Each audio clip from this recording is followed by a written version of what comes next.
fait, les gars, des fois, faut juste rigoler. Le Barça serait également intéressé par Rodri. Le Barça a contacté l'entourage de Rodri après que la blessure à long terme de Frenkie de Jong a été confirmée. Le Real Madrid et le PSG sont également en discussion pour le signer. Mais un club qui bosse bien, bah ça fait quoi? Accord trouvé entre le Real Madrid et Rodri. Rodri veut aller au Real. Alors je sais pas s'il se sert du PSG et du Barça pour faire accélérer Florentino Pérez. Apparemment Manchester City, eux, ils sont prêts à garder Rodri jusqu'à l'expiration de son contrat en 2027 plutôt que de le vendre cet été, ils veulent pas le vendre. Vous voyez le Real Madrid, eux au moins, ils travaillent. Ils sont sur le dossier Rodri, ils sont sur le dossier Olysée. En Soum Soum, ils ont fait le dossier Diomandé, ils ont pris Bernardo Silva, ils ont pris Dumfries, ils ont pris Cucurella, ils ont pris Konaté. Bah ouais, eux c'est un club qui bosse. Nous pour l'instant notre mercato, avec tout le respect, hein, c'est Anthony Gordon et Adeyemi. Julian Alvarez, on nous a dit ça va se décanter après la Coupe du Monde. Il y a toujours rien.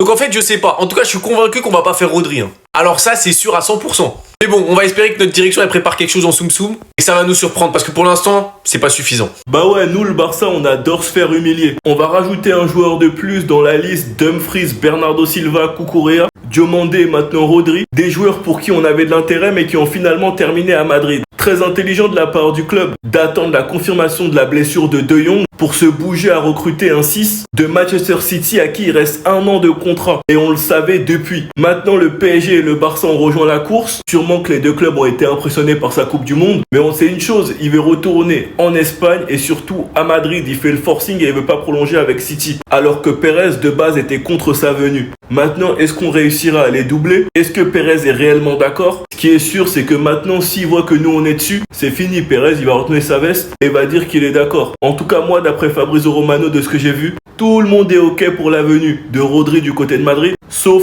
Pérez. Mais depuis le temps qu'on sait que De Jong est blessé, je comprends pas pourquoi on passe à l'acte que maintenant. En tout cas, merci Coman. Sinon, vous les gars, vous en pensez quoi? Ramenez-vous sur Snap, on s'ennuie. Pep, appelle Rodri. Dis-lui de venir du côté de la maison du Barça. Tu vas quand même pas courir derrière le ballon à Madrid, alors que tu peux l'avoir dans tes pieds au Barça. La Coupe du Monde est terminée, maintenant c'est le moment du mercato. 1 mois de mercato intensif. On commence par Rodri. Rodri c'est Paris, Rodri c'est le Real, et maintenant Rodri c'est le Barça. Le PSG aurait préparé une offre de 90 millions d'euros pour Pedri.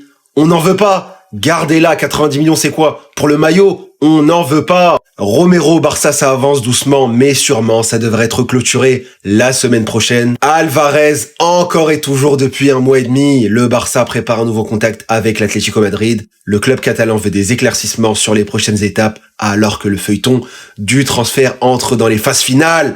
On saura très prochainement si Alvarez vient au Barça ou pas. Et dans l'article, il précise bien que le Barça évalue également des cibles alternatives en attendant de voir si Alvarez effectue un autre mouvement. Ce qu'il faut comprendre, c'est que l'Atlético Madrid veut bien le lâcher, mais pas au Barça, ni au Real Madrid. Arsenal a offert 100 millions d'euros, plus Gyökeres pour Alvarez. Une proposition XXL.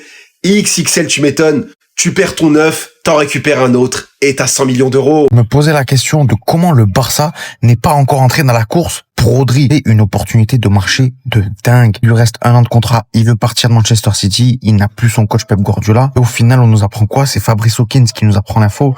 Le PSG a contacté Manchester City pour connaître les conditions d'un éventuel transfert. Et ça, je m'y attendais pas parce que on nous disait tous que le mercato au niveau des milieux de terrain n'allait pas bouger du côté du PSG. Le club était tellement satisfait de ses milieux qu'aucune recrue n'allait avoir. Parce que ça parlait de Boadi, mais non.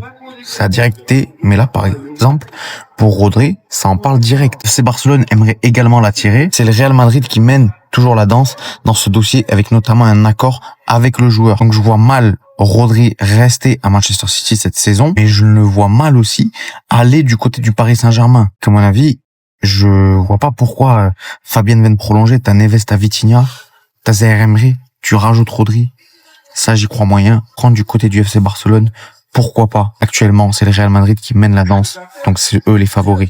On est vraiment peut-être à quelques heures de voir Vini quitter le Real Madrid. Alors que le transfert de Diomandé serait officiellement un message envoyé directement à Vini et ses agents, Madrid prévoit déjà de le présenter la semaine prochaine et de conclure l'opération ce week-end. Et surtout, des représentants étaient en Allemagne cette semaine pour lui proposer un contrat de 5 ans. Mais ce qui m'inquiète le plus, c'est que lundi, il y aura peut-être la dernière réunion entre Vini et Madrid pour discuter de sa prolongation. Arsenal et Arteta, ils ont vu sa transformation, ils se sont dit on en a rien à faire. Vini, il est maintenant leur priorité absolue et ils considèrent qu'avec lui, ils peuvent aller chercher la Ligue des Champions. Imaginons que Madrid, ils peuvent ramener ramener Diomandé sans la vente de Vini et qu'en réalité on le ferait partir pour faire venir Diomandé, Olysée plus Rodri. Est-ce que là vous seriez pas un peu plus chaud? Et d'ailleurs selon certains médias, Guimarães qui lui a volé son penalty et qu'il a raté à la Coupe du Monde serait en train de le chauffer pour venir à Arsenal. Vous vous rendez compte qu'on va peut-être même pas goûter au nouveau Vini? On sait même pas de quoi il est capable sur un terrain. Au fil des années, j'ai compris que Pérez fallait jamais douter de lui. Mais là, j'ai l'impression qu'il est en train de s'embrouiller dans ses opérations, il sait même plus où donner de la tête. Qui va partir, qui va rester? Les médias, ils sont en train de nous bourrer le crâne pour faire des vues, on comprend plus rien, les gars. On comprend plus rien. Vous inquiétez pas, je vous tiens en jus dans les prochaines heures. De votre côté, n'hésitez pas à me donner vos avis, à vous abonner, sinon c'était votre Casillas, mon nouveau cœur. Bah ouais, c'était sûr. On va réellement laisser passer ça devant nos yeux. L'arrivée de Diomandé n'est pas une alternative à Olysée. Mais comme Rodri le déclare si bien, l'arrivée de Diomandé est un message directement adressé à Vinicius. Alors qu'on nous a annoncé qu'au Real Madrid, il s'attendait à une vente douloureuse et inattendue. Tandis que le club est confiant sur la signature du joueur, qui a même préparé sa présentation la semaine prochaine. On apprend littéralement par David Ornstein, l'un des journalistes les plus fiables, que Arsenal veut recruter Vinicius. Qu'ils veulent explorer un accord pour recruter celui-ci. Bien que l'idée est approuvée par absolument tous les niveaux à Arsenal, aucune négociation n'a encore commencé avec le joueur, son clan et le Real Madrid. Tandis que le joueur qui n'a toujours pas prolongé pour le Real Madrid est clair et net sur sa position. Celui-ci ne partira pas gratuitement en 2027. Alors qu'on nous dit littéralement par l'un des journalistes les plus fiables du Real Madrid sur ces derniers mois, que le prix de sortie réclamé pour Vinicius est de 150 millions d'euros et qu'Arsenal doit essayer de se positionner sur les 25 millions d'euros nets salariales que son agent réclame. Que Arteta a fortement validé cette demande et que Guimarães travaille depuis un moment apparemment pour essayer de faire venir le joueur avec lui. Ce qui nous ferait donc, comme je vous l'ai annoncé depuis hier soir, Diomandé pour Vinicius. Bien que je n'enlève absolument pas les caractéristiques footballistiques que possède Diomandé, qui est un excellent joueur et très prometteur, mais se basant sur le joueur que Vinicius est dans sa globalité et non pas son niveau sur les derniers mois, c'est tellement une dinguerie de le laisser partir. À voir ce que l'avenir nous réserve désormais.